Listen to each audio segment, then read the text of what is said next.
મિત્રો, આપ સૌને મારા નમસ્કાર.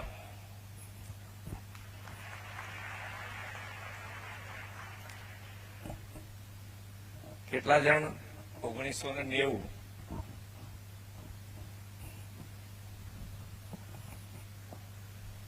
તમારા બહોળા ઉપર સ્મિત છે. અહીંયા આગળ સર્ટિફિકેટ આપતો તો પેલા ભાઈને લેવાની ઉતાવળ હતી એમ,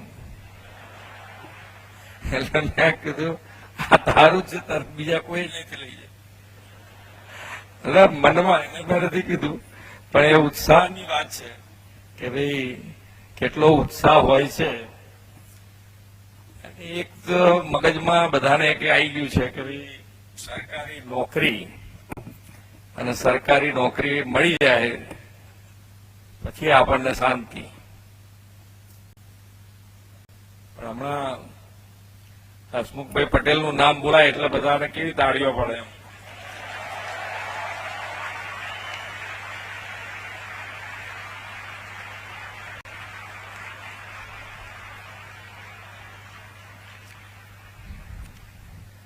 પણ એ તાળીઓ તમે બધા પાડો છો, એ કેમ પાડો છો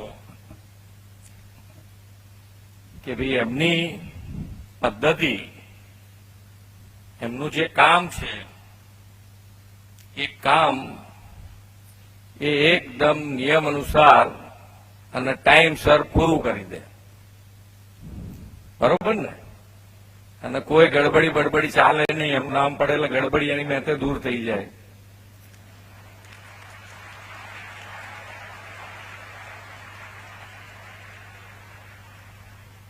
એટલે આપણે બી આપણને બધાને તાલી પડે એવું કામ હવે આપણે કરવાનું છે.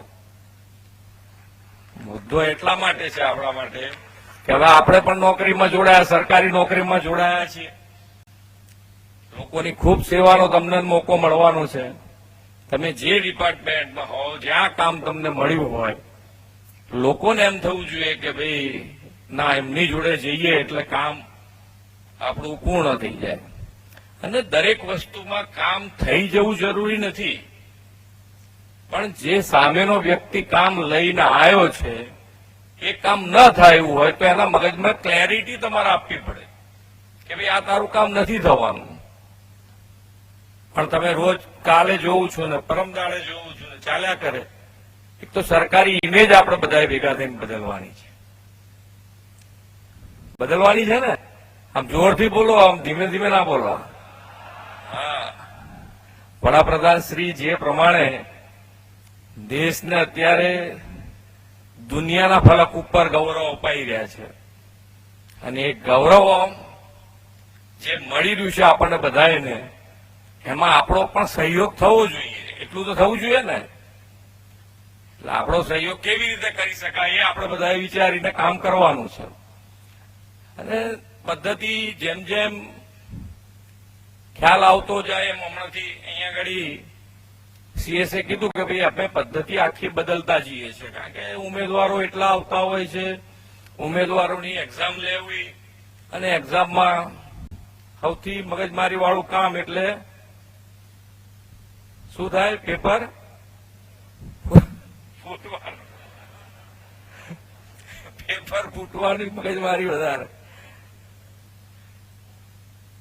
એટલે એ આપણે નથી જોઈતું. આપણે આટલું સરસ આજે તમે જુઓ અહીંયા આગળ જેટલાના નામ બોલાય, આ બધાને ક્યાંક ને ક્યાંક પરિસ્થિતિ, બધાની નાની મોટી ઘરની પરિસ્થિતિ આપ જોયું તો ફાધર એમના શું કરે, મધર શું કરે છે, કઈ પરિસ્થિતિ હતી, એ પરિસ્થિતિમાંથી આપણે બહાર આવવું છે.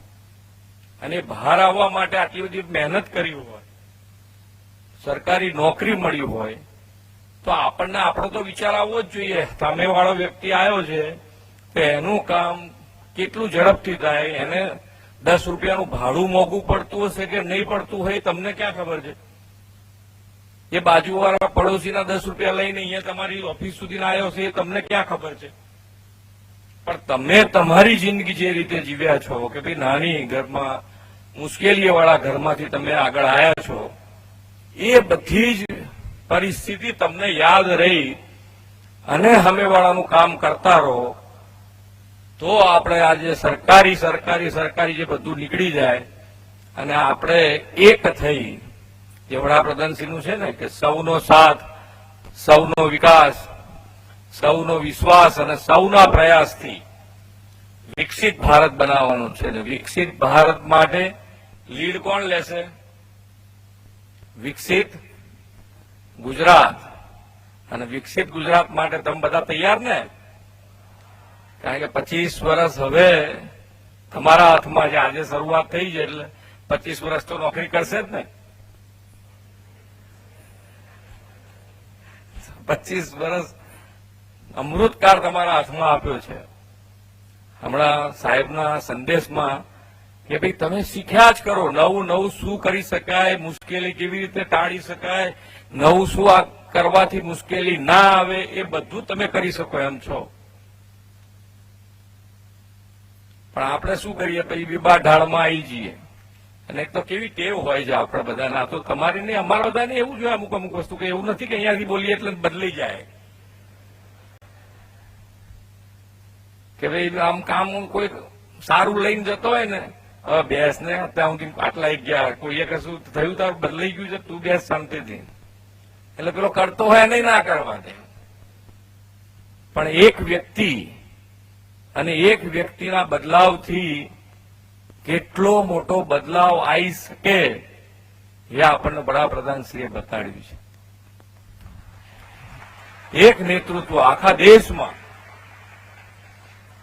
અને કેવી રીતે તમે જુઓ તો આજે દરેક જણના મગજમાં એમ હતું કે ભાઈ આ ઇન્ડિયામાં કઈ સુધારો નહીં થાય, કઈ નહીં થાય, ઇન્ડિયાનું કઈ નહીં થાય. આજે એ જ ભારત બધાને એમ થઈ ગયું કે આ વિકસિત ભારત બનીને રહેશે. અને નવા દુનિયામાં કોઈ પણ પ્રોબ્લેમ્સ નવા આવશે તો એના સોલ્યુશન માટે પણ દરેક જણની મીટ આપણા વડાપ્રધાનશ્રી ઉપર છે કે આ સાહેબ ગમે તે કરીને એના સોલ્યુશન કરી શકે એટલી તાકાત છે. અને દરેકે દરેક સેક્ટરમાં તમે જુઓ તો કેટલો મોટો જમ્પ આવ્યો છે. આ ચિપ્સ બનાવવાનું અત્યારે તો બધાનું હાર્ટ થઈ ગયું છે. જીવતા માણસના બધાનું હાર્ટ આ ચિપ્સ થઈ ગયું છે. તમારો ફોન બાજુ પર મૂકીને આવવાનું કીધું હોય ને તો કેટલો બળબડ કરતો અંદર આવે કે યાર ફોન મુકાઈ દો, ફોન ભાઈ અડધા કલાકમાં શું થઈ જવાનું છે. જાણે આપણું હાર્ટ બહાર રહી ગયું ને એવું જ છે ને. હવે એ ચિપ્સ બનાવવા માટે આખી ઇન્ડસ્ટ્રીઝ, ચિપ્સ બનાવવાની ઇન્ડસ્ટ્રીઝ જે છે એને ભારતમાં લાવવા માટે અત્યાર સુધીના બધા વડાપ્રધાનોએ પ્રયત્ન કર્યો છે. પણ સફળતા કોને મળી? માન્ય વડાપ્રધાન શ્રી નરેન્દ્રભાઈ. આજે આપણા ત્યાં ગાડી ચિપ્સ બનાવવાનું માઇક્રોન અને ટાટા બંને અહીંયા ગાડી, એક સાણંદ અને એક ધોલેરા, બે ચાલુ થઈ જશે. ફેબ બનાવવાના છે. એટલે એક તાકાતથી જ આપણે આગળ વધવું પડે. અને તમે કયું કામ કરો છો, કયું નથી કરતા, એમાં પડવાની શું જરૂર છે? ભાઈ બધા એક સરખું જ કામ કરશે એવું તો બનવાનું નથી ક્યારે.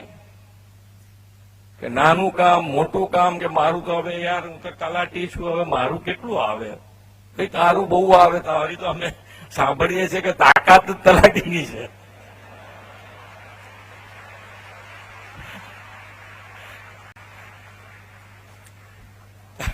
તલાટી તો